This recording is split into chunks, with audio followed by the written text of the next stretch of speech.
مجھے سوال آپ سے یہ کرنا ہے کہ آپ جیسے جانتے ہیں سب کہ ہمارے جو معاشرے میں جو فتنہ ہے، ہمارے جو بچے ہیں، شاید جس وقت ہم نے ان کو اسکولوں میں ڈالا یا جو سوشل میڈیا کا پریشر ہے اینڈ ایوری تھنگ، تو آپ آج کل کی یوتھ کے لیے کیا ایڈوائس دے سکتی ہیں ہم پیرنٹس کو؟ دیکھیں ہماری جنت کیا جنت ہوگی جہاں ہمارے بچے نہ ہوں.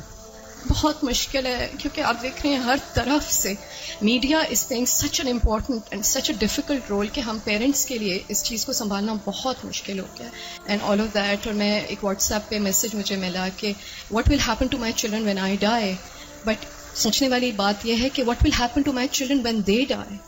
سو اگر آپ کوئی ایڈوائس دے سکتی ہیں اس سلسلے میں تو بہت موزوں رہے گی. انہوں نے دکھتی رگ پہ ہاتھ رکھ دیا ہے اور بہت ہی اہم سوال ہے یہ. حقیقت یہ ہے کہ یہ ہر گھر کا مسئلہ ہے، ریلیجس فیملی ہے یا ریلیجس نہیں ہے، یہ مسئلہ ہر جگہ ہے، پڑھے لکھے ہیں یا ان پڑھ ہیں.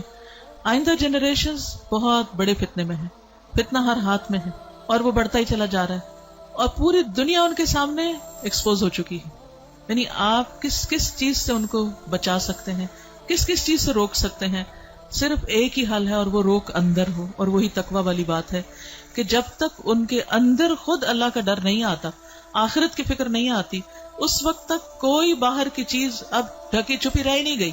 آپ سو رہے ہیں، آپ کو نہیں پتا آپ کے بچے اپنی رضائی کے اندر کیا دیکھ رہے ہیں، کیا کر رہے ہیں، کیا سن رہے ہیں، کہ کانوں کے اندر کچھ لگا ہوا ہے، کچھ دیکھ رہے ہیں. اور پہلے تو کہیں کسی خالی جگہ پہ جا کے چھپنے کی ضرورت تھی، تو اب تو گھر کے اندر بھی ہر جگہ چھپنے کی جگہ ہے، کیونکہ جس اسکرین پر وہ سب کچھ دیکھ رہے ہیں وہ ان کے ہاتھوں کے اندر آ چکی.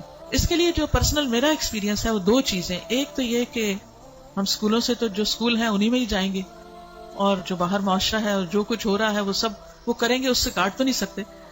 میں نے سب سے زیادہ جو دعائیں مانگی ہیں، رو رو کے مانگی ہیں، سجدوں میں پڑھ پڑھ کے مانگی ہیں، وہ اسی کے لیے مانگی ہے کہ اللہ میرے بچوں کو ایمان دے. یہ صرف پچھلے 5 سال میں جتنی چینجز آئی ہیں وہ اس سے پہلے شاید کئی 100 سال میں نہیں آئی تھی. اور پھر دوسرا کیا کیا، یعنی اللہ تعالیٰ سے خود ہی مانگا. دوسرا یہ کہ ہر تھوڑے عرصے کے بعد عمرہ، اللہ کے گھر چلو، کیونکہ اللہ کے گھر کا جو جلال ہے، اور اللہ تعالیٰ اگر انسان کو کہیں سب سے زیادہ محسوس ہو سکتے ہیں تو وہ بہت جگہ ہے. یعنی ہمارے ملک میں، ہمارے گھروں میں، ہمارے ماحول میں وہ فیلنگ نہیں آتی جو وہاں جا کر آتی.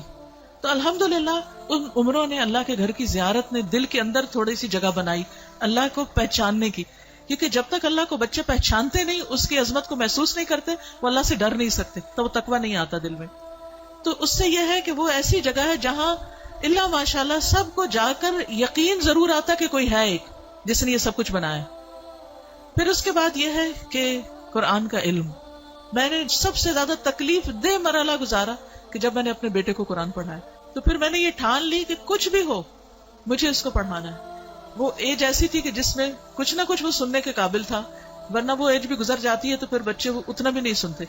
اور میں نے اپنی ساری مصروفیات کو سیکنڈری کر کے، حالانکہ میں انتہا درجے کی مصروف، گھر کی بھی ذمہ داریاں، باہر کی بھی، لیکن میں نے اس کو اپنی پرائرٹی نمبر 1 سمجھا کہ یہی بات جنہوں نے کی ہے کہ جب وہ مر جائیں گے تو پھر ان کا کیا بنے گا.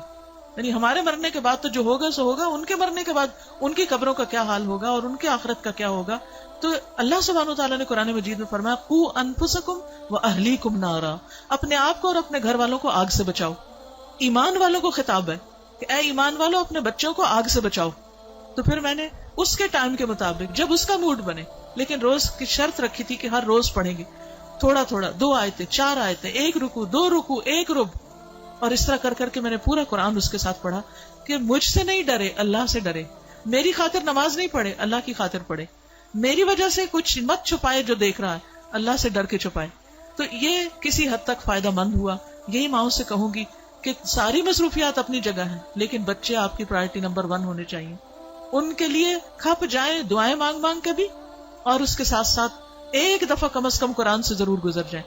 کیونکہ جب وہ قرآن سے گزر جائیں گے پھر ایٹ لیسٹ آپ کی رسپانسبلٹی نہیں رہے گی. اللہ ان کی سب خیر کرے، لیکن اگر خدا نہ خواستہ ان کے اندر کوئی بگاڑ آتا تو آپ کی پکڑ نہیں ہوگی. لیکن اگر آپ نے کوشش نہیں کی، محنت نہیں کی، تو آپ کی بھی ساتھ پکڑ ہے. صرف آپ کی نمازیں پھر کام نہیں آئیں گی. تو اس لیے ہم میں سے ہر ماں کو سنجیدہ ہونے کی ضرورت ہے. چاہے رونا پڑے، محنتیں کرنی پڑے، بھوک کاٹنی پڑے، کچھ کرنا پڑے، لیکن پکڑ کے بیٹھے، خود بیٹھے. یہ مولویوں پہ نہ چھوڑیں کہ کوئی اور آ کے لیکچر دے گا تو وہ سن لیں گے، اس کو بتا دیں گے، ابا کو بتا دیا، چچا کو بتا دیا، اس کو ماموں کو بتا دیا. ٹھیک ہے وہ بھی کچھ ہیلپ کرتے ہیں، لیکن سب سے زیادہ آپ کو خود کرنا ہوگا، اور اس کے لیے آپ کو خود پڑھنا ہوگا، اس کے لیے آپ کو خود سیکھنا ہوگا. خود سیکھنا شروع کریں اور اپنے بچے کے ساتھ بیٹھ کر خود. پھر یہ کہ بعض اوقات بچے ہم سے سننا نہیں چاہتے، آپ ان سے کہیں آپ ہمیں پڑھ کے سنائیں. بس اس بات کا اگر یقین ہے ان کو کہ یہ قرآن اللہ کی کتاب ہے، تو پھر ان کے اندر یہ ڈالنے کی ضرورت ہے کہ اللہ تعالیٰ نے کیا فرمایا ہے. وہ آپ کو بھی پتا ہونا چاہیے اور وہ ان کو بھی پتا ہونا چاہیے. اللہ تعالیٰ ہماری مدد فرمائے.